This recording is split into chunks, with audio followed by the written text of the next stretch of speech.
ನಮಸ್ಕಾರ ಸ್ನೇಹಿತರೆ, ಎಲ್ಲರಿಗೂ ಸ್ಪರ್ಧಾ ಜಯ ಯೂಟ್ಯೂಬ್ ಚಾನಲ್ಗೆ ಸ್ವಾಗತ. ಸ್ನೇಹಿತರೆ, ಈ ಒಂದು ವಿಡಿಯೋದಲ್ಲಿ HSTR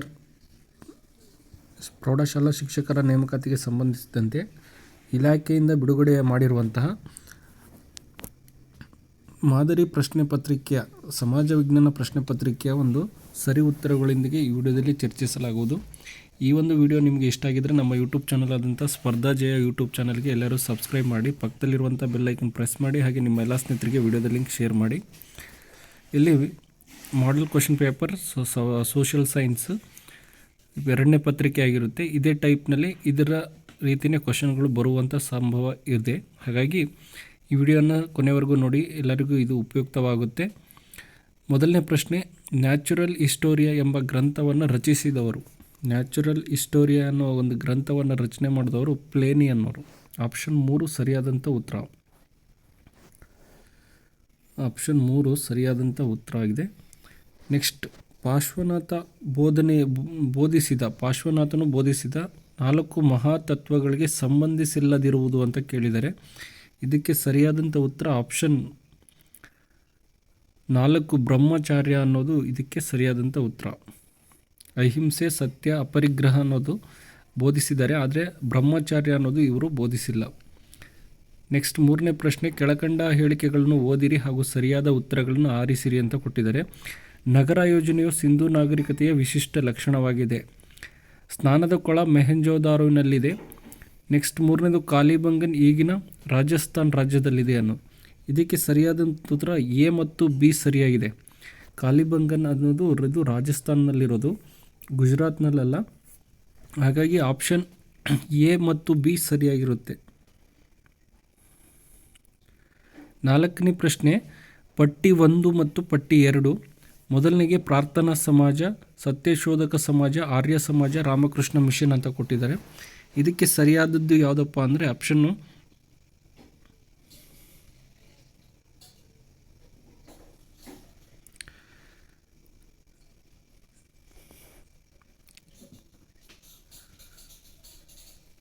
ಇದಕ್ಕೆ ಆಪ್ಷನ್ 4ನೇದು ಸರಿಯಾದಂತಹ ಉತ್ತರ.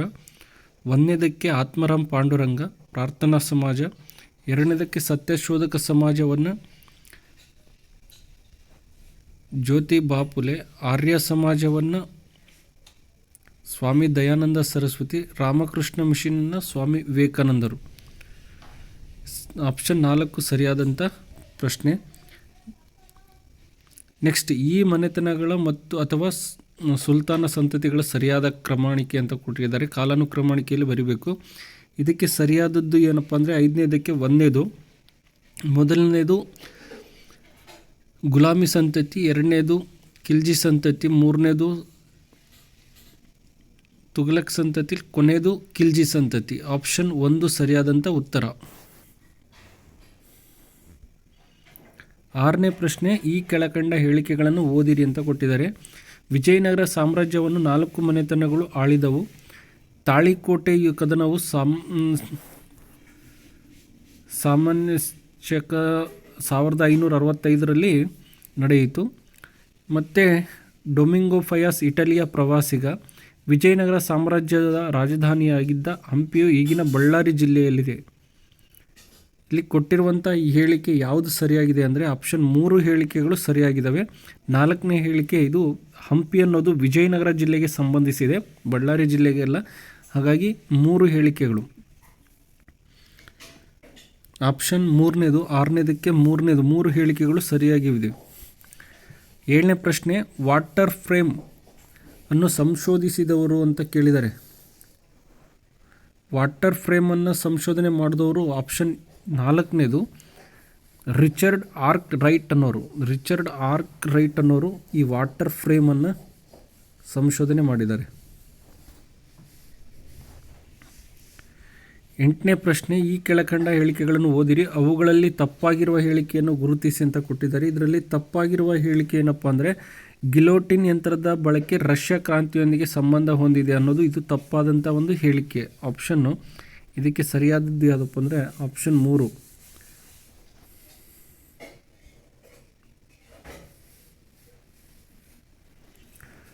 9 9ನೇ ಪ್ರಶ್ನೆ, ಕರ್ನಾಟಕ ಏಕೀಕರಣಕ್ಕೆ ಸಂಬಂಧಿಸಿದ ಘಟನೆಗಳ ಸರಿಯಾದ ಕಾಲಾನುಕ್ರಮಣಿಕೆಯಲ್ಲಿ ಗುರುತಿಸಿ ಅಂತ ಕೊಟ್ಟಿದ್ದಾರೆ.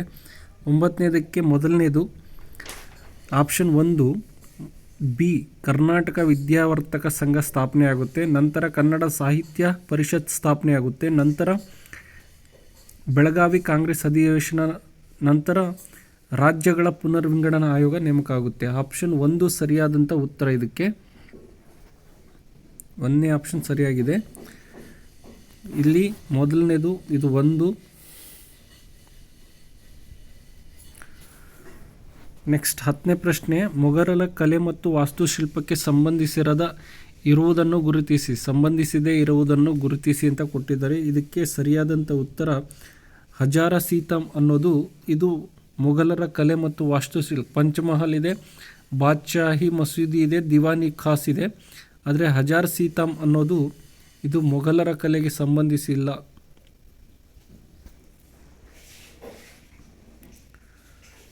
11ನೇ ಪ್ರಶ್ನೆ, ಭಾರತದ ಸ್ವತಂತ್ರ ಹೋರಾಟಕ್ಕೆ ಸಂಬಂಧಿಸಿದಂತೆ ಈ ಕೆಳಕಂಡ ಯಾವ ಹೇಳಿಕೆ ಸರಿಯಾಗಿದೆ ಅಂತ ಕೊಟ್ಟಿದ್ದಾರೆ. ಇಲ್ಲಿ ಕೊಟ್ಟಿರುವಂಥ ಹೇಳಿಕೆಗಳಲ್ಲಿ ಎ, ಬಿ, ಸಿ 3 ಹೇಳಿಕೆ ಸರಿಯಾಗಿದೆ. ಇಲ್ಲಿ ಚಂಪಾರಣ್ಯ ಸತ್ಯಾಗ್ರಹ 1917ರಲ್ಲಿ ನಡೆಯಿತು.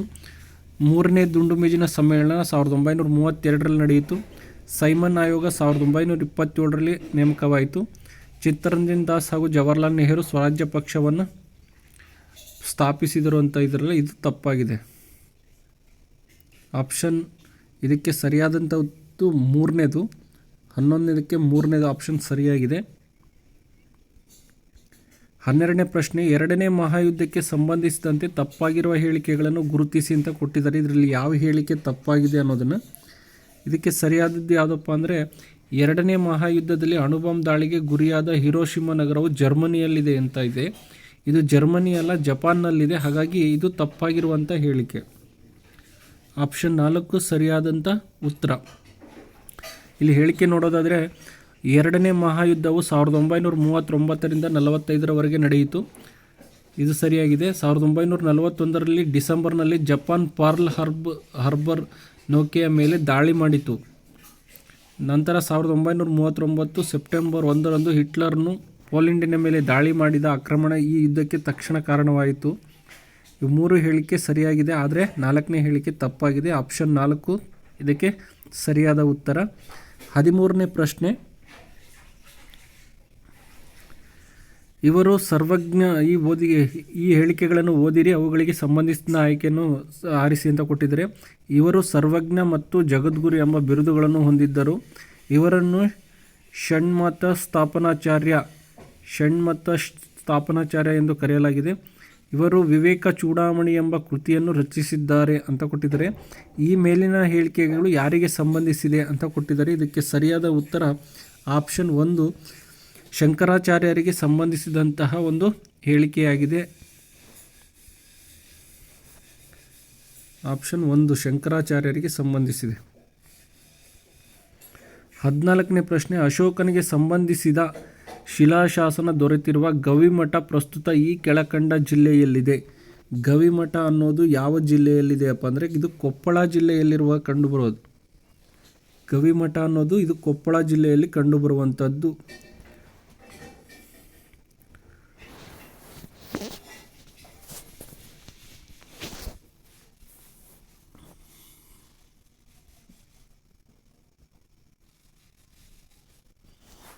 ನೆಕ್ಸ್ಟ್ 15ನೇ ಪ್ರಶ್ನೆ, ಈ ಕೆಳಕಂಡ ಹೇಳಿಕೆಗಳನ್ನು ಓದಿರಿ ಮತ್ತು ಸರಿಯಾದ ಆಯ್ಕೆಯನ್ನು ಆರಿಸಿ ಅಂತ ಕೊಟ್ಟಿದ್ದಾರೆ.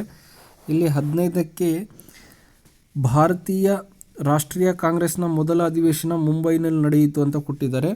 ನಂತರ 2ನೇದು ರಾಣಿ ಅಬ್ಬಕ್ಕ ದೇವಿ ಚೌಟ ಮನೆತನಕ್ಕೆ ಸೇರಿದಳು.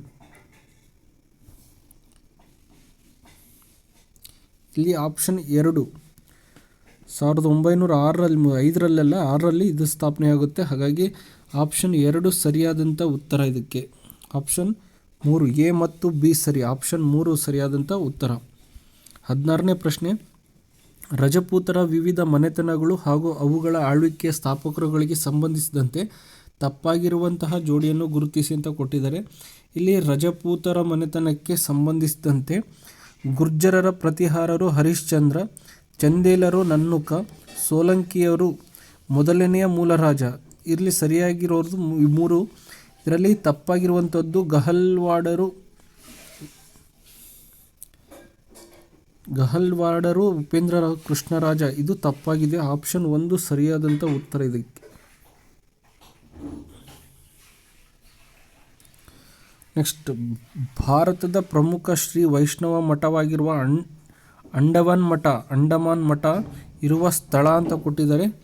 ಇದು ಅಂಡಮಾನ್ ಮಠ ಅನ್ನೋದು ಇರೋದು ಎಲ್ಲಪ್ಪ ಅಂದರೆ ಶ್ರೀರಂಗದಲ್ಲಿ. ಆಪ್ಷನ್ 4 ಸರಿಯಾದ ಉತ್ತರ. ಅಂಡಮಾನ್ ಮಠ ಅನ್ನೋದು ಇದು ಶ್ರೀರಂಗದಲ್ಲಿ ಕಂಡುಬರುವಂಥ ಪ್ರಸಿದ್ಧ ವೈಷ್ಣವ ಮಠವಾಗಿದೆ. ನೆಕ್ಸ್ಟ್ 18ನೇ ಪ್ರಶ್ನೆ, ಕಾಗೋಡು ಸತ್ಯಾಗ್ರಹ ನಡೆದ ವರ್ಷ. ಕಾಗೋಡು ಸತ್ಯಾಗ್ರಹ ನಡೆದಿದ್ದು 1951ರಲ್ಲಿ. 1951ರಲ್ಲಿ ಈ ಕಾಗೋಡು ಸತ್ಯಾಗ್ರಹ ನಡೀತು. ಆಪ್ಷನ್ 3 ಸರಿಯಾದಂತು. 19ನೇ ಪ್ರಶ್ನೆ, ಕಾಯೋ ಶ್ರೀ ಗೌರಿ ರಚಿಸಿದವರು. ಕಾಯೋ ಶ್ರೀ ಗೌರಿ ರಚಿಸಿದವರು. ಇದಕ್ಕೆ ಸರಿಯಾದ ಉತ್ತರ ಬಸಪ್ಪ ಶಾಸ್ತ್ರಿ ಅವರು ಇದನ್ನು ರಚನೆ ಮಾಡಿದ್ದಾರೆ. 20ನೇ ಪ್ರಶ್ನೆ, ಬಿರುಗಾಳಿಯ ಭೂಶಿಖರ ಈ ಹೆಸರಿನೊಂದಿಗೆ ಹೆಚ್ಚು ನಿಕಟ ಸಂಬಂಧ ಹೊಂದಿರುವ ವ್ಯಕ್ತಿ. ಬಿರುಗಾಳಿಗಳ ಭೂಶಿಖರ ಈ ಹೆಸರಿನೊಂದಿಗೆ ಹೆಚ್ಚು ನಿಕಟ ಸಂಬಂಧ ಹೊಂದಿರುವಂಥ ವ್ಯಕ್ತಿ ಯಾರಪ್ಪ ಅಂದರೆ ಬರ್ತಲೋಮಿಯೋ ಡಯಾಸ್. ಆಪ್ಷನ್ 4 ಸರಿಯಾದಂಥ ಉತ್ತರ. ಆಪ್ಷನ್ 4 ಸರಿಯಾಗಿದೆ ಇಲ್ಲಿ.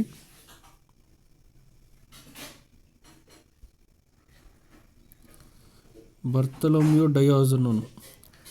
ನೆಕ್ಸ್ಟ್ 21ನೇ ಪ್ರಶ್ನೆ, ನೈಲ್ ನದಿಯ ವರಪ್ರಸಾದ ಈ ಕೆಳಕಂಡಿನಿಂದ ಯಾವುದಾಗಿದೆ ಅಂದರೆ ನೈಲ್ ನದಿಯ ವರಪ್ರಸಾದ ಎಂದು ಈಜಿಪ್ಟ್ ನಾಗರಿಕತೆಯನ್ನು ಕರೆಯುತ್ತಾರೆ. ಆಪ್ಷನ್ 1 ಸರಿಯಾದಂಥ ಉತ್ತರ. 22ನೇ ಪ್ರಶ್ನೆ, ನಳಂದ ವಿಶ್ವವಿದ್ಯಾಲಯ ಪ್ರಸ್ತುತ ಭಾರತದ ಈ ರಾಜ್ಯದಲ್ಲಿದೆ ಅಂತ ಇದೆ. ಬಿಹಾರ ರಾಜ್ಯದಲ್ಲಿ ಕಂಡುಬರುತ್ತದೆ. ನಳಂದ ವಿಶ್ವವಿದ್ಯಾಲಯ ಬಿಹಾರ ರಾಜ್ಯದಲ್ಲಿ ಕಂಡುಬರುತ್ತದೆ. 23ನೇ ಪ್ರಶ್ನೆ, ಕುತುಬ್ ಮಿನಾರ್ ಇರುವ ಸ್ಥಳ. ಕುತುಬ್ ಮಿನಾರ್ ಇರೋದು ದೆಹಲಿಯಲ್ಲಿ. ಆಪ್ಷನ್ 4 ಸರಿಯಾದಂಥ ಉತ್ತರ.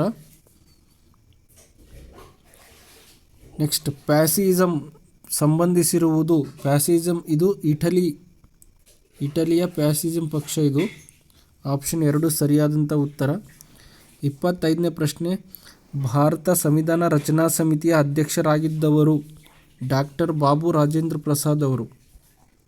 ಕರಡು ಸಮಿತಿಯಾದರೆ ಅಂಬೇಡ್ಕರ್ ಅವರು. ಇಲ್ಲಿ ರಚನಾ ಸಮಿತಿಯ ಅಧ್ಯಕ್ಷರು ಯಾರಪ್ಪ ಅಂದರೆ ಡಾಕ್ಟರ್ ಬಾಬು ರಾಜೇಂದ್ರ ಪ್ರಸಾದ್ ಅವರು. ಗಣರಾಜ್ಯ ದಿನವನ್ನು ಆಚರಿಸುವ ದಿನಾಂಕ ಯಾವಾಗ ಅಂದರೆ ಗಣರಾಜ್ಯೋತ್ಸವವನ್ನು ನಾವು ಜನವರಿ 26ರಂದು ಆಚರಣೆ ಮಾಡ್ತೀವಿ. ಆಪ್ಷನ್ 4 ಸರಿಯಾದಂಥ. 27ನೇ ಪ್ರಶ್ನೆ, ಪೌರತ್ವ ಕಾಯ್ದೆ ಜಾರಿಗೆ ಬಂದ ವರ್ಷ ಅಂತ ಕೇಳಿದರೆ ಪೌರತ್ವ ಕಾಯ್ದೆ ಜಾರಿಗೆ ಬಂದಿದ್ದು 1955ರಲ್ಲಿ.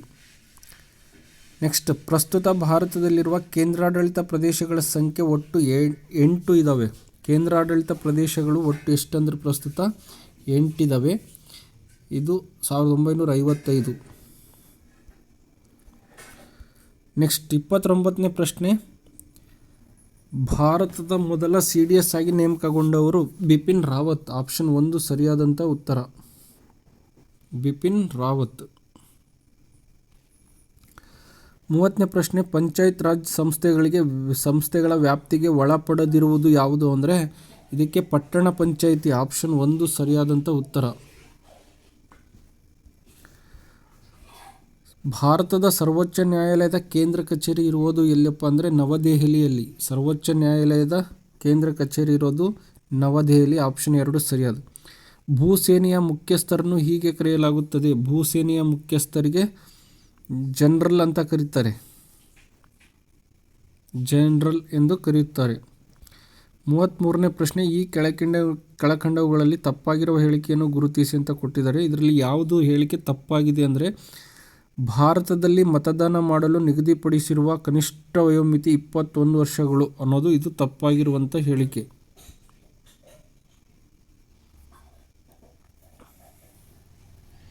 ಕನಿಷ್ಠ ವಯೋಮಿತಿ 18 ವರ್ಷ ಇದು ಕನಿಷ್ಠ ವಯೋಮಿತಿ. ಇದರಲ್ಲಿ 21 ಕೊಟ್ಟಿದ್ದಾರೆ. ಹಾಗಾಗಿ ಒಂದನೇ ಹೇಳಿಕೆ ತಪ್ಪಾಗಿದೆ. ಇನ್ನೊಂದು, ಲೋಕಸಭೆ ಸದಸ್ಯರ ನಿಗದಿಪಡಿಸುವ ವಯಸ್ಸು 25 ವರ್ಷ, ರಾಜ್ಯಸಭೆದು 30 ವರ್ಷ, ರಾಜ್ಯಪಾಲರಾಗಲು 35 ವರ್ಷ. ನಂತರ 34ನೇ ಪ್ರಶ್ನೆ, MCC ಇದರ ವಿಸ್ತೃತ ರೂಪ ಅಂತ ಕೊಟ್ಟಿದ್ದಾರೆ. ಇದರ ವಿಸ್ತೃತ ರೂಪ ಏನಪ್ಪ ಅಂದರೆ ಮಾಡೆಲ್ ಕೋಡ್ ಆಫ್ ಕಂಡಕ್ಟ್ ಅಂತ. ಆಪ್ಷನ್ 1 ಸರಿಯಾದಂಥ ಉತ್ತರ. 35ನೇ ಪ್ರಶ್ನೆ, ಈ ಕೆಳಕಂಡ ಹೇಳಿಕೆಗಳನ್ನು ಓದಿರಿ ಮತ್ತು ಸರಿಯಾದ ಆಯ್ಕೆಯನ್ನು ಆರಿಸಿ ಅಂತ ಕೊಟ್ಟಿದ್ದಾರೆ. ಸರಿಯಾದ ಉತ್ತರ ಇದಕ್ಕೆ ಸರಿಯಾದ್ದು ಎ ಮತ್ತು ಬಿ ಸರಿಯಾಗಿದೆ. ಭಾರತದ ಭೂಗಡಿಯ ಒಟ್ಟು ಉದ್ದ 15,200 ಕಿಲೋಮೀಟರ್ ಇದೆ ಭೂಗಡಿ. ನೆಕ್ಸ್ಟ್, ಗಾಂಧಿ ಜಯಂತಿಯನ್ನು ಅಕ್ಟೋಬರ್ 2ರಂದು ಆಚರಿಸಲಾಗುತ್ತದೆ. ಇಲ್ಲಿ ಲೋಕಸೇವಾ ಆಯೋಗ, ಕರ್ನಾಟಕ ಲೋಕಸೇವಾ ಆಯೋಗ ಸ್ಥಾಪನೆಯಾಗಿದ್ದು 1915ರಲ್ಲಿ, 50ರಲ್ಲ. ಹಾಗಾಗಿ ಇದು ತಪ್ಪಾಗಿದೆ. 1 ಮತ್ತು 2 ಆಪ್ಷನ್ ಎ ಮತ್ತು ಬಿ ಮೂರನೇದು ಹೇಳಿಕೆ ಸರಿಯಾಗಿದೆ. 36ನೇ ಪ್ರಶ್ನೆ, ವಿಶ್ವಸಂಸ್ಥೆಯ ಕೇಂದ್ರ ಕಚೇರಿ ಇರುವಂಥ ಸ್ಥಳ ಅಂತ ಕೇಳಿದರೆ ವಿಶ್ವಸಂಸ್ಥೆಯ ಕೇಂದ್ರ ಕಚೇರಿ ಇರೋದು ಇಲ್ಲಪ್ಪ ಅಂದರೆ ಅಮೇರಿಕಾದ ನ್ಯೂಯಾರ್ಕ್ನಲ್ಲಿ. ನೆಕ್ಸ್ಟ್, ಈ ಕೆಳಕಂಡ ಹೇಳಿಕೆಗಳನ್ನು ಓದಿರಿ ಅಂತ ಕೊಟ್ಟಿದ್ದಾರೆ.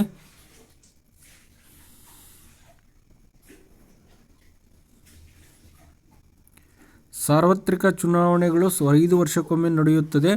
ಭಾರತೀಯ ರಾಷ್ಟ್ರೀಯ ಕಾಂಗ್ರೆಸ್ ಪಕ್ಷವು ರಾಷ್ಟ್ರೀಯ ರಾಜಕೀಯ ಪಕ್ಷವಾಗಿದೆ. ಇದು ಸರಿಯಾಗಿದೆ.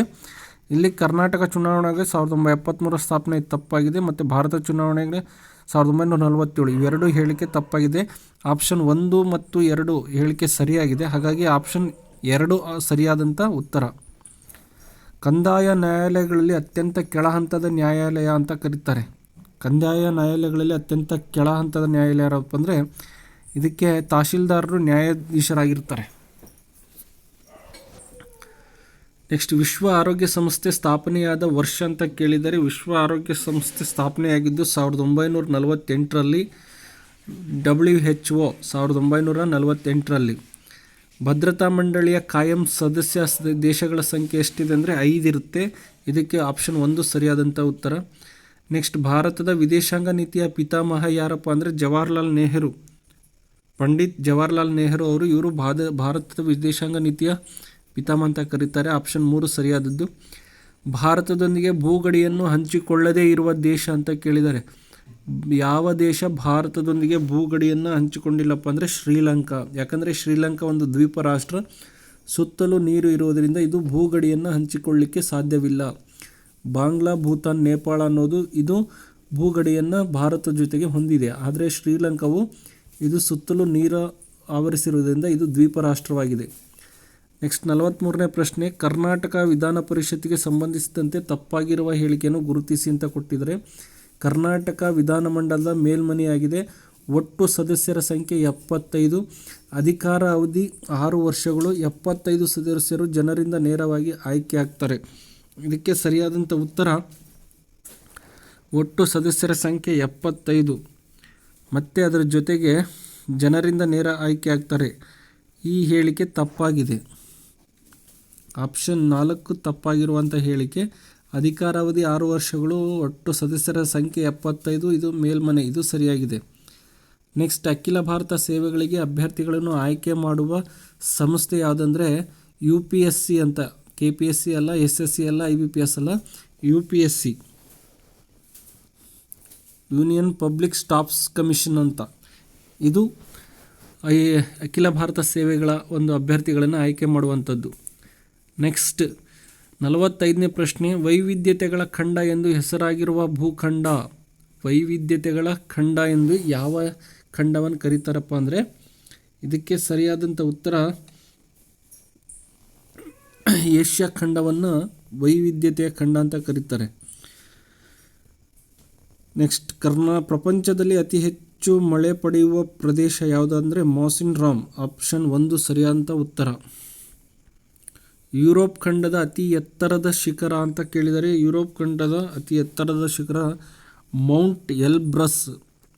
ಮೌಂಟ್ ಎಲ್ಬ್ರಸ್ ಅನ್ನೋದು ಮೌಂಟ್ ಎವರೆಸ್ಟ್ ಅಲ್ಲ, ಮೌಂಟ್ ಎಲ್ಬ್ರಸ್ ಅನ್ನೋದು ಇದು ಯುರೋಪ್ ಖಂಡದಲ್ಲಿ ಬರುವಂಥ ಅತಿ ಎತ್ತರವಾದಂಥ ಶಿಖರ. ಭಾರತದಲ್ಲಿ ಅತಿ ಹೆಚ್ಚು ಉಷ್ಣಾಂಶವನ್ನು ದಾಖಲಿಸುವ ಸ್ಥಳ ಗಂಗಾನಗರ. ಇದು ರಾಜಸ್ಥಾನದಲ್ಲಿದೆ. ನಾಯಕನಹಟ್ಟಿ, ರುಯ್ಲಿ, ಜೈಪುರ ಅಲ್ಲ, ಗಂಗಾನಗರ ಅನ್ನೋದು ಅತಿ ಹೆಚ್ಚು ಉಷ್ಣಾಂಶವನ್ನು ದಾಖಲಿಸಿರುವಂಥ ಸ್ಥಳ. ಇದು ರಾಜಸ್ಥಾನದಲ್ಲಿ. ಮೌಂಟ್ ವೆಸೋವಿಯಸ್ ಜ್ವಾಲಾಮುಖಿ ಈ ದೇಶದಲ್ಲಿದೆ. ಮೌಂಟ್ ವೆಸೋವಿಯಸ್ ಅನ್ನೋದು ಇದು ಜಪಾನ್ ದೇಶದಲ್ಲಿರುವಂತಹ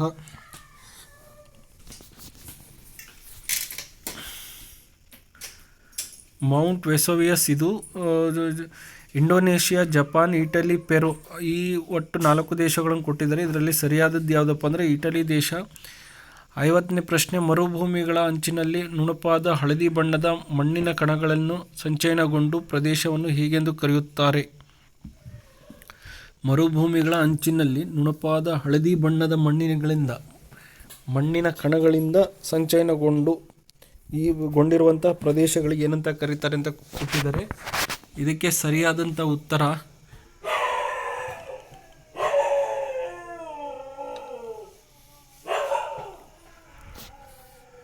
ಲೋಯಿಸ್ ಅನ್ನೋದು ಸರಿಯಾದಂಥ ಉತ್ತರವಾಗಿರುತ್ತೆ. ಅಯಾನು ಮಂಡಲವೆಂದು ಇದಕ್ಕೆ ಕರೆಯುತ್ತಾರೆ. ಬಾಹ್ಯ ಮಂಡಲ ಆಪ್ಷನ್ 3. ಉಷ್ಣತಾ ಮಂಡಲ, ಪರಿವರ್ತನಾ ಮಂಡಲ, ಬಾಹ್ಯ ಮಂಡಲ, ಸಮೋಷ್ಣ ಮಂಡಲ. ಇದಕ್ಕೆ ಸರಿಯಾದಂಥ ಉತ್ತರ ಅಯಾನು ಮಂಡಲ ಅಂದರೆ ಉಷ್ಣತಾ ಮಂಡಲ ಅಥವಾ ರೇಡಿಯೋ ಮಂಡಲ ಅಂತಲೂ ಕರೀತಾರೆ ಇದಕ್ಕೆ. ಸ್ಥಳೀಯ ಮಾರುತಗಳನ್ನು ಭಾರತದಲ್ಲಿ ಹೀಗೆಂದು ಕರೆಯುವರು. ಲು. ಆಪ್ಷನ್ 3 ಲು. ಕರ್ನಾಟಕದ ಅತಿ ದೊಡ್ಡ ಬಂದರು ನವಮಂಗಳೂರು ಬಂದರು.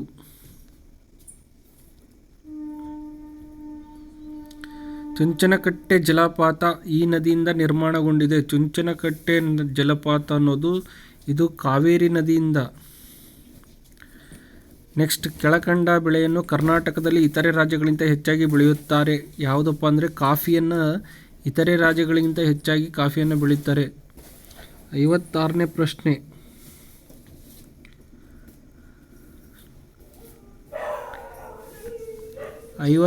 ಪ್ರಶ್ನೆ, ಭಾರತ ದೇಶದ ಒಟ್ಟು ವಿಸ್ತೀರ್ಣ 32,87,262 ಚದರ ಕಿಲೋಮೀಟರ್ ವ್ಯಾಪ್ತಿ ಪ್ರದೇಶವನ್ನು ಭಾರತ ಒಟ್ಟು ವಿಸ್ತೀರ್ಣವಾಗಿ ಹೊಂದಿದೆ. ಹರಕೆ ವನ್ಯಜೀವಿ ಈ ರಾಜ್ಯದಲ್ಲಿದೆ. ಹರಕೆ ವನ್ಯಜೀವಿ ಧಾಮ ಇದು ಪಂಜಾಬ್ ರಾಜ್ಯದಲ್ಲಿ ಕಂಡುಬರೋದು. ಹರಕೆ ವನ್ಯಜೀವಿ ಧಾಮ ಅನ್ನೋದು. ಬಿಹಾರದ ಕಣ್ಣೀರಿನ ನದಿ ಯಾವುದಪ್ಪ ಅಂದರೆ ಕೋಸಿ ನದಿ. ಆಪ್ಷನ್ 2 ಸರಿಯಾದಂಥ. ಜೊನ್ನಗಿರಿ ಈ ಖನಿಜ ಲೋಹಕ್ಕೆ ಸಂಬಂಧಿಸಿದೆ. ಜೊನ್ನಗಿರಿ ಅನ್ನೋದು ಕಬ್ಬಿಣ, ಚಿನ್ನ, ಬೆಳ್ಳಿ, ತಾಮ್ರ. ಇದಕ್ಕೆ ಸರಿಯಾದಂಥ ಉತ್ತರ ಚಿನ್ನ. ಪ್ರಸ್ತುತ ಭಾರತದಲ್ಲಿ ಅತಿ ಹೆಚ್ಚು ಜನರಿಗೆ ಲಭ್ಯವಾಗಿರುವ ಸಾರಿಗೆ ವಿಧ ಅಂತ ಕೇಳಿದರೆ ಯಾವ ಸಾರಿಗೆ ಅಂದರೆ ರಸ್ತೆ ಸಾರಿಗೆ. ಅತಿ ಕಡಿಮೆ ಬೆಲೆಯಲ್ಲಿ ಸಿಗುವಂಥ ಸಾರಿಗೆ ಇದು ರಸ್ತೆ ಸಾರಿಗೆ. ಪಾರಾದೀಪ್ ಬಂದರು ಈ ಕೆಳಕಂಡ ರಾಜ್ಯದಲ್ಲಿದೆ. ಪಾರಾದೀಪ್ ಬಂದರು ಇದು ಎಲ್ಲಿರುತ್ತಪ್ಪ ಅಂದರೆ ಒಡಿಸ್ಸಾ ರಾಜ್ಯದಲ್ಲಿ ಕಂಡುಬರುತ್ತದೆ. ಆಪ್ಷನ್ 2. 62ನೇ ಪ್ರಶ್ನೆ, ಸುಸ್ಥಿರ ಅಭಿವೃದ್ಧಿ ಗುರಿಗಳ ಸಂಖ್ಯೆ ಎಷ್ಟಿರುತ್ತೆ ಅಂದರೆ ಟೋಟಲ್ ಆಗಿ 17. ಆಪ್ಷನ್ 3 ಸರಿಯಾದಂಥ ಉತ್ತರ. ಈ ಕೆಳಕಂಡಗಳಲ್ಲಿ ತಪ್ಪಾಗಿರುವ ಹೇಳಿಕೆಯನ್ನು ಗುರುತಿಸಿ. ಕಲಬುರಗಿ ಜಿಲ್ಲೆಯನ್ನು ತೊಗರಿ ಖನಿಜ ಎನ್ನುವರು. ಇದು ಸರಿಯಾಗಿದೆ. ನವಮಂಗಳೂರು ಬಂದರನ್ನು ಕರ್ನಾಟಕದ ಹೆಬ್ಬಾಗಿಲು. ಇದು ಸರಿಯಾಗಿದೆ. ಕರ್ನಾಟಕವು ಶ್ರೀಗಂಧದ ನಾಡು ಎಂದು ಪ್ರಸಿದ್ಧಿಯಾಗಿದೆ. ಇದು ಕರೆಕ್ಟ್ ಆಗಿದೆ. ಇದರ ಜೊತೆಗೆ 4ನೇ ಆಪ್ಷನ್ ಏನಪ್ಪ ಅಂದರೆ ವಿಶ್ವ ಪರಂಪರೆ ಪಟ್ಟಿಗೆ ಯುನೆಸ್ಕೋನೊಂದಿಗೆ ಸಂಬಂಧ ಹೊಂದಿದೆ. ಇದು ತಪ್ಪಾಗಿರೋದು. ಆಪ್ಷನ್ 4 ತಪ್ಪಾಗಿದೆ. ಇನ್ನು 3 ಸರಿಯಾದಂಥ ಉತ್ತರ. ನೆಕ್ಸ್ಟ್, ಭೌಗೋಳಿಕವಾಗಿ ಭಾರತದ ಅತ್ಯಂತ ಚಿಕ್ಕ ರಾಜ್ಯ ಯಾವುದು ಅಂದರೆ ಗೋವಾ ಅಂತ ಹೇಳಿದ್ದಾರೆ.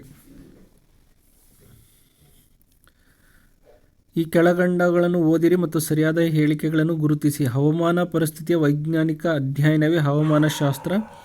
ವಾಯುಗುಣದ ಬಗ್ಗೆ ವೈಜ್ಞಾನಿಕ ಅಧ್ಯಯನ ಮಾಡುವುದೇ ವಾಯುಗುಣಶಾಸ್ತ್ರ. ಮಳೆಯ ಪ್ರಮಾಣವನ್ನು ವೃಷ್ಟಿ ಮಾಪಕದಿಂದ ಅಳೆಯುತ್ತಾರೆ. ಇದು ಸರಿಯಾಗಿದೆ. ಆಪ್ಷನ್ ಎ, ಬಿ, ಸಿ ಈ 3 ಆಪ್ಷನ್ಗಳು ಸರಿಯಾಗಿದೆ.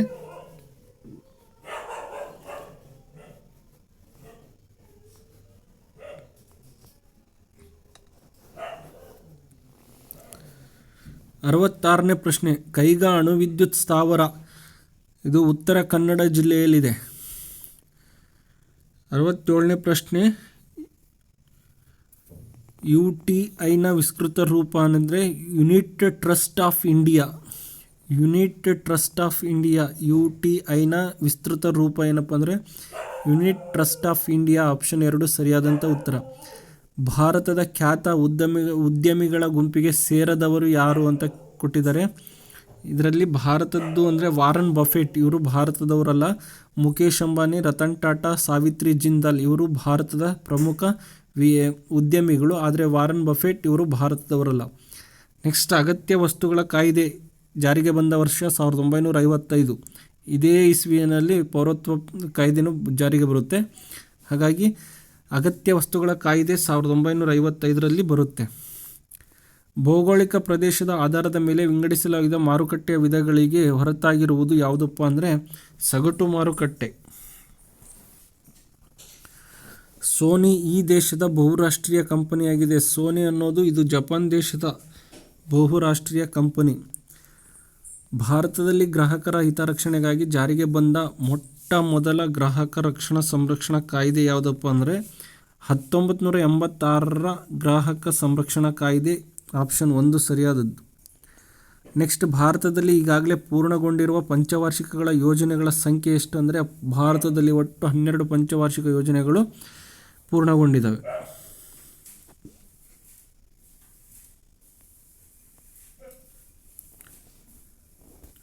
74ನೇ ಪ್ರಶ್ನೆ, ಚಲನಾತ್ಮಕ ಎಂಬ ಪದವು ಗ್ರೀಕ್ನ ಈ ಕೆಳಕಂಡ ಪದದಿಂದ ಬಂದಿದೆ.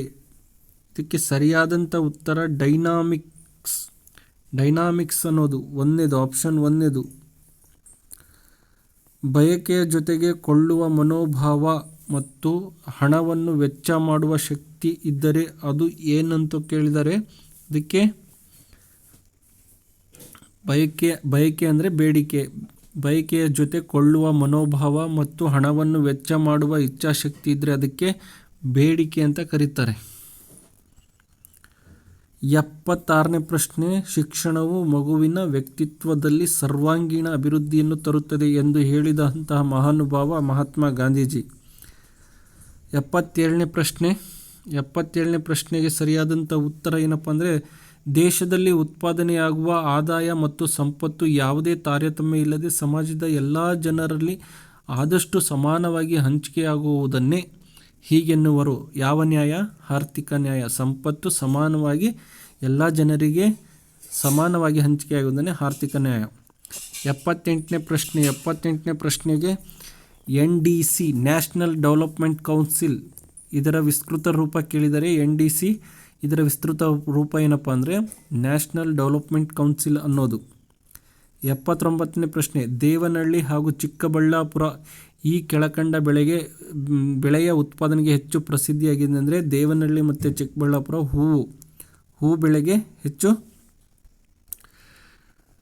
ನೆಕ್ಸ್ಟ್, TCSನ ವಿಸ್ತೃತ ರೂಪ ಅಂತ ಕೊಟ್ಟಿದ್ದಾರೆ ಟಾಟಾ ಕನ್ಸಲ್ಟೆನ್ಸಿ ಸರ್ವಿಸ್ ಅನ್ನೋದು TCSನ ವಿಸ್ತೃತ ರೂಪ. ನೆಕ್ಸ್ಟ್, 81ನೇ ಭಾರತದ ಯೋಜನಾ ಆಯೋಗದ ಪ್ರಥಮ ಅಧ್ಯಕ್ಷರು ಯಾರು ಅಂತ ಕೇಳಿದ್ದಾರೆ. ಯೋಜನಾ ಆಯೋಗದ ಪ್ರಥಮ ಅಧ್ಯಕ್ಷರು ಯಾರಾಗ್ತಾರಪ್ಪ ಅಂದರೆ ಪಂಡಿತ್ ಜವಾಹರ್ಲಾಲ್ ನೆಹರು ಅವರು ಯೋಜನಾ ಆಯೋಗದ ಪ್ರಥಮ ಅಧ್ಯಕ್ಷರು ಅವರು. ನೆಕ್ಸ್ಟ್, ರಾಷ್ಟ್ರಗಳ ಸಂಪತ್ತು ಎಂಬ ಕೃತಿಯನ್ನು ರಚಿಸಿದವರು. ರಾಷ್ಟ್ರಗಳ ಸಂಪತ್ತು Adam Smith, Alfred Marshall, KM Keynes, Lionel Robbins. ಸರಿಯಾದ ಉತ್ತರ ಆಡಮ್ ಸ್ಮಿತ್. ಸಮಾಜಶಾಸ್ತ್ರದ ಪಿತಾಮಹ ಆಗಸ್ಟ್ ಕಾಮ್ಟೆ. ಆಪ್ಷನ್ 2 ಸರಿಯಾದದ್ದು. ಸಮಾಜದ ಜೀವಕೋಶ ಎನಿಸಿರುವುದು ಯಾವುದಪ್ಪ ಅಂದರೆ ಕುಟುಂಬ. ಗುರುಂಗ್ ಎಂಬುದು ಒಂದು. ಗುರುಂಗ್ ಅನ್ನೋದು ಇದು ಬುಡಕಟ್ಟು ಜನಾಂಗ.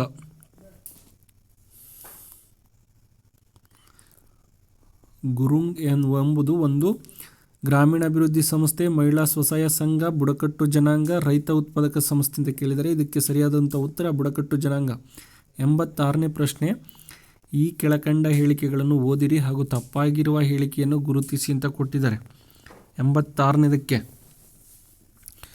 ಇದಕ್ಕೆ ಸರಿಯಾದಂಥ ಉತ್ತರ ಏನಪ್ಪ ಅಂದರೆ ಇಲ್ಲಿ 4 ಹೇಳಿಕೆಗಳು ಕೊಟ್ಟಿದ್ದಾರೆ. ಸಾಮಾಜಿಕ ಸ್ತರವಿನ್ಯಾಸವು ಕಾಲದಿಂದ ಕಾಲಕ್ಕೆ ಭಿನ್ನವಾಗಿರಬಹುದು. ಸರಿಯಾಗಿದೆ. ಸಾಮಾಜಿಕ ಸ್ತರವಿನ್ಯಾಸವು ಎಲ್ಲ ಸಮಾಜಗಳಲ್ಲಿ ಕಂಡುಬರುತ್ತದೆ. ಇದು ಸರಿಯಾಗಿದೆ. ಸಾಮಾಜಿಕ ಸ್ತರವಿನ್ಯಾಸ ಅಸಮಾನತೆಯನ್ನು ಉಂಟು ಮಾಡುತ್ತದೆ. ಸಮಾನತೆ ಇರೋದಿಲ್ಲ, ಅಸಮಾನತೆ ಉಂಟಾಗಿರುತ್ತೆ. ಸಂವಿಧಾನದ 27ನೇ ವಿಧಿಯು ಅಸ್ಪೃಶ್ಯತೆ, ಇದು ತಪ್ಪಾಗಿದ್ದು. ಸಂವಿಧಾನದ 17ನೇ ವಿಧಿ ಅಸ್ಪೃಶ್ಯತೆ ಆಚರಣೆ ನಿಷೇಧವನ್ನು ಹೇಳುತ್ತೆ. ಆದರೆ ಇಲ್ಲಿ 27ನೇ ಕೊಟ್ಟಿದ್ದಾರೆ, ಹಾಗಾಗಿ ಆಪ್ಷನ್ 4 ತಪ್ಪಾಗಿದೆ. 87ನೇ ಪ್ರಶ್ನೆ, ಯಾವುದಾದರೂ ನಿರ್ದಿಷ್ಟ ಕ್ಷೇತ್ರದಲ್ಲಿ ಆಳವಾದ ಕೌಶಲ್ಯ ಪಡೆಯುವುದು ಹೀಗೆ ಕರೆಯಬಹುದು. ಯಾವುದಾದರೂ ಒಂದು ನಿರ್ದಿಷ್ಟ ಕ್ಷೇತ್ರದಲ್ಲಿ ತನ್ನದೇ ಆದಂಥ ಕೌಶಲ್ಯವನ್ನು ಪಡೆದಿದ್ದರೆ ಅದನ್ನು ವಿಶೇಷ ಪರಿಣಿತಿ ಅಂತ ಕರೀತಾರೆ. ಆಪ್ಷನ್ 2 ಸರಿಯಾದಂಥ ಉತ್ತರ. ಅಸಂಘಟಿತ ವಲಯದ ಕೆಲಸಗಾರರಿಗೆ ಉದಾಹರಣೆ ಅಂತ ಕೇಳಿದ್ದಾರೆ. Axis bank manager, Reliance general insurance manager, ACC cement company manager, Nandini ಹಾಲು ವಿತರಕ. ಅದಕ್ಕೆ ಸರಿಯಾದಂಥದ್ದು ಏನಪ್ಪ ಅಂದರೆ ನಂದಿನಿ ಹಾಲು ವಿತರಕ. ಇದು ಸರಿಯಾದಂತಹ ಆನ್ಸರ್. ಯಾಕಂದರೆ ಅಸಂಘಟಿತ, ಇವರೆಲ್ಲ ಸಂಘಟಿತ ಕಾರ್ಮಿಕರು. ಅಸಂಘಟಿತ ಅಂದರೆ ಸ್ವಿಗ್ಗಿ, ಝೊಮ್ಯಾಟೊ, ಫ್ಲಿಪ್ಕಾರ್ಟ್ ಈ ರೀತಿ ಖಾಸಗಿಯಾಗಿ ಕೆಲಸ ಕಾರ್ಯಗಳನ್ನು ಮಾಡುವಂತಹ ಮತ್ತು ವಿತರಕರು ಯಾರು ಬರ್ತಾರೋ ಅವರಿಗೆಲ್ಲ ಏನಪ್ಪ ಅಂದರೆ ಅಸಂಘಟಿತ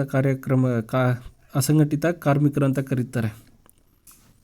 89ನೇ ಪ್ರಶ್ನೆ, ದುಂಬಿಗೆ ಸಂಬಂಧಿಸಿದಂತೆ ತಪ್ಪಾಗಿರುವ ಹೇಳಿಕೆಗಳನ್ನು ಗುರುತಿಸಿ. ದುಂಬಿಗೆ ಸಂಬಂಧಿಸಿದಂಥ ತಪ್ಪಾಗಿರುವಂಥ ಹೇಳಿಕೆ ಆಪ್ಷನ್ 4ನೇ ಹೇಳಿಕೆ. ಇದು ತಪ್ಪಾಗಿರುವಂಥದ್ದು. ತೀರಾ ಹಿಂಸಾತ್ಮಕ ಸ್ವರೂಪದ ವರ್ತನೆ ಇರ್ತವೆ, ಗೊಂದಲ ಸೃಷ್ಟಿಸುವ ಉದ್ದೇಶದಿಂದ ನಡೆಯುತ್ತವೆ. ದುಂಬಿ ಅಂದರೆ ಜನ ಸೇರುವಂತಹ ಒಂದು ಗುಂಪಿಗೆ ದುಂಬಿ ಅಂತ ಕರೀತಾರೆ. ಕಾನೂನು ಸುವ್ಯವಸ್ಥೆಗೆ ಗಂಭೀರ ಸವಾಲಾಗಿರುತ್ತದೆ. ದುಂಬಿಗಳನ್ನು ನಿಯಂತ್ರಿಸಲು ಸಾಧ್ಯವೇ ಇಲ್ಲ. ಇದು ತಪ್ಪಾಗಿರೋದು.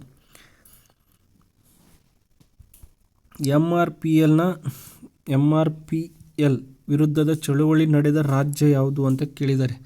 MRPL ಇದಕ್ಕೆ ಸರಿಯಾದಂಥ ಉತ್ತರ ಯಾವುದಪ್ಪ ಅಂದರೆ ಕರ್ನಾಟಕ. MRPLನ ವಿರುದ್ಧ ಚಳುವಳಿ ನಡೆದಂತಹ ರಾಜ್ಯ ಕರ್ನಾಟಕ. 91ನೇ ಪ್ರಶ್ನೆ, ಇದನ್ನು ಬಹುಮಾಧ್ಯಮ ಉಪಕರಣ ಎಂದು ಕರೆಯಲಾಗಿದೆ. ಚಿತ್ರಪಟಗಳು, ಭೂಪಟಗಳು, ಚಾರ್ಟ್ಗಳು ಮತ್ತು ಪ್ರೊಜೆಕ್ಟರ್. ಸರಿಯಾದ ಉತ್ತರ ಪ್ರೊಜೆಕ್ಟರೇ. ಸಮಾಜ ವಿಜ್ಞಾನ ಬೋಧನೆಯಲ್ಲಿ ವಿದ್ಯುನ್ಮಾನ ಸಂಪನ್ಮೂಲಗಳನ್ನು ಬಳಸುವ ಪ್ರಮುಖ ಉದ್ದೇಶ. ಸಮಾಜ ವಿಜ್ಞಾನ ಬೋಧನೆಯಲ್ಲಿ ವಿದ್ಯುನ್ಮಾನ ಸಂಪನ್ಮೂಲಗಳನ್ನು ಬಳಸುವಂಥ ಪ್ರಮುಖ ಉದ್ದೇಶ ಕೇವಲ ಮನೋರಂಜನೆ, ಶಿಕ್ಷಕನ ಕೆಲಸ ಕಡಿಮೆ ಮಾಡೋದು, ಪರೀಕ್ಷೆಗಾಗಿ ಮಾತ್ರ, ವಿದ್ಯಾರ್ಥಿ ಕೇಂದ್ರಿತ ಕಲಿಕೆಯನ್ನು ಉತ್ತೇಜಿಸುವುದು. ಆಪ್ಷನ್ 4ನೇ ಸರಿ. ಆಪ್ಷನ್ 4 ಸರಿಯಾದಂಥ ಉತ್ತರ. ರೇಟಿಂಗ್ ರವರು ಇದನ್ನು ಬೋಧನೆಯ ಅರ್ಥ ಉಪಕರಣ ಎಂದು ಕರೆದಿದ್ದಾರೆ. ಯಾವುದನ್ನು ಬೋಧನೆಯ ಅರ್ಥ ಉಪಕರಣ ಅಂತ ಕರೀತಾರಪ್ಪ ಅಂದರೆ ಆಪ್ಷನ್ 3. ಆಪ್ಷನ್ 1 ಕಪ್ಪು ಹಲಗೆ, ಬ್ಲ್ಯಾಕ್ ಬೋರ್ಡನ್ನು ಇದು ಬೋಧನೆಯ ಅರ್ಥ ಉಪಕರಣ ಎಂದು ಕರೆಯುತ್ತಾರೆ. 94ನೇ ಪ್ರಶ್ನೆ, ಅನುಗಮನ ಮತ್ತು ನಿಗಮನ ಪದ್ಧತಿಯ ಉಪಯೋಗ ಮಾಡುವ ಮೂಲಾಂಶಗಳನ್ನು ಈ ಕೌಶಲ್ಯದಲ್ಲಿ ಬಳಸಲಾಗುತ್ತದೆ. ಅನುಗಮನ ಮತ್ತು ನಿಗಮನ ಪದ್ಧತಿಯ ಉಪಯೋಗವನ್ನು ಉದಾಹರಣೆಗಳೊಂದಿಗೆ ದೃಷ್ಟಾಂತೀಕರಿಸುವಂಥ ಕೌಶಲ. ಪ್ರಶ್ನಾ ಕೌಶಲ, ಪೀಠಿಕಾ ಕೌಶಲ ಮತ್ತು ಪ್ರಚೋದನಾ ಬದಲಾವಣೆ ಕೌಶಲ ಅಂತ ಕೊಟ್ಟಿದ್ದಾರೆ. ಅದರ ಜೊತೆಗೆ ಉದಾಹರಣೆಗಳೊಂದಿಗೆ ದೃಷ್ಟಾಂತೀಕರಿಸುವಂಥದ್ದು ಅಂದರೆ ಅನುಗಮನ ಅಂದರೆ ಉದಾಹರಣೆಗಳನ್ನು ನೀಡಿ ದೃಷ್ಟಾಂತಗಳನ್ನು ಹೇಳುವಂಥದ್ದು, ವಿವರಣೆಯನ್ನು ನೀಡೋದು. ಹಾಗಾಗಿ ಆಪ್ಷನ್ 3. 95ನೇ ಪ್ರಶ್ನೆ, ಆಲಿಸುವ ಮತ್ತು ವೀಕ್ಷಿಸುವ ಅನುಭವಗಳ ನಡುವೆ ಸಂಬಂಧವನ್ನು ಬೆಳೆಯುತ್ತದೆ. ಆಲಿಸುವ ಮತ್ತು ವೀಕ್ಷಿಸುವ ನಡುವೆದು ಆಲಿಸೋದು ಮತ್ತು ವೀಕ್ಷಿಸೋದು ಅಂದರೆ ಕಪ್ಪು ಹಲಗೆಯ ಮೇಲೆ ಬರೆಯುವಂಥದ್ದು. ವೀಕ್ಷಿಸೋದು ಅಂದರೆ ಕಪ್ಪು ಹಲಗೆಯನ್ನು ನೋಡೋದು ಮತ್ತು ಬರೆದಿರೋದನ್ನು ಆಲಿಸ್ತಾ ಹೋಗೋದು. ಹಾಗಾಗಿ ಆಪ್ಷನ್ 1 ಕಪ್ಪು ಹಲಗೆ ಸರಿಯಾದಂಥ ಉತ್ತರ. ಒಂದು ನಿರಂತರ ಮತ್ತು ಕ್ರಮಬದ್ಧವಾದ ಪ್ರಕ್ರಿಯೆಗೆ ಏನಂತ ಕರೀತಾರೆ? ನಿರಂತರ ಮತ್ತು ಕ್ರಮಬದ್ಧವಾದ ಪ್ರಕ್ರಿಯೆಗೆ ಇದಕ್ಕೆ ಪಾಠ ಯೋಜನೆ, ಗೃಹ ಕಾರ್ಯ, ಮೌಲ್ಯಮಾಪನ, ಘಟಕ ಯೋಜನೆ. ನಿರಂತರ ಪ್ರಕ್ರಿಯೆ ಮಾಡ್ತಾ ಇರ್ತಾರೆ ಅಂದರೆ ಅದು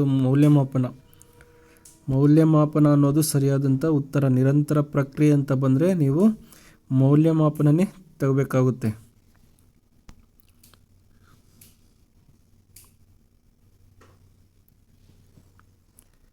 ವಿದ್ಯಾರ್ಥಿಗಳು ಆ ದಿನದ ಪಾಠವನ್ನು ಎಷ್ಟರ ಮಟ್ಟಿಗೆ ಗ್ರಹಿಸಿದ್ದಾರೆ ಎಂಬುದನ್ನು ಪರೀಕ್ಷಿಸುವುದೇ ಪಾಠ ಯೋಜನೆಯ ಈ ಮುಖ್ಯ ಉದ್ದೇಶವಾಗಿದೆ. ಯಾವುದರ ಮುಖ್ಯ ಉದ್ದೇಶ ಅಂದರೆ ವಿದ್ಯಾರ್ಥಿಗಳಿಗೆ ಪಾಠ ಅನ್ನೋದು ಅರ್ಥ ಆಗಿದೆಯೋ ಇಲ್ಲ ಅನ್ನೋದಕ್ಕೆ ನಾವು ಪ್ರಶ್ನೆಗಳನ್ನು ಕೇಳ್ತೀವಿ. ಆ ಒಂದು ಮುಖ್ಯ ಹಂತ ಯಾವುದಪ್ಪ ಅಂದರೆ ಪುನರಾವರ್ತನೆ ಹಂತ. ಕಲ್ತಿರೋದನ್ನು ಪುನರಾವರ್ತನೆ ಮಾಡೋದು. 98ನೇ ಪ್ರಶ್ನೆ, ಅನುಭವಾತ್ಮಕ ಕಲಿಕಾ ಪ್ರತಿಪಾದಕರು. ಅನುಭವಾತ್ಮಕ ಕಲಿಕೆಯನ್ನು ಡೇವಿಡ್ ಎ ಕೋಲ್ಬ್,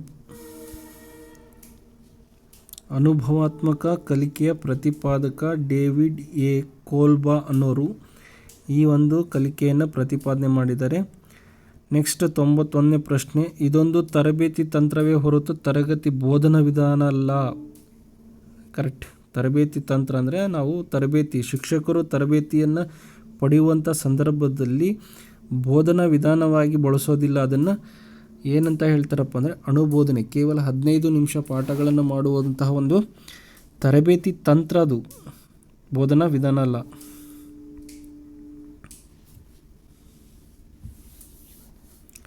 ನಿರ್ಣಯ ಕೈಗೊಳ್ಳುವಿಕೆಯ ಮುಖ್ಯ ಮೂಲಾಂಶವೆಂದರೆ.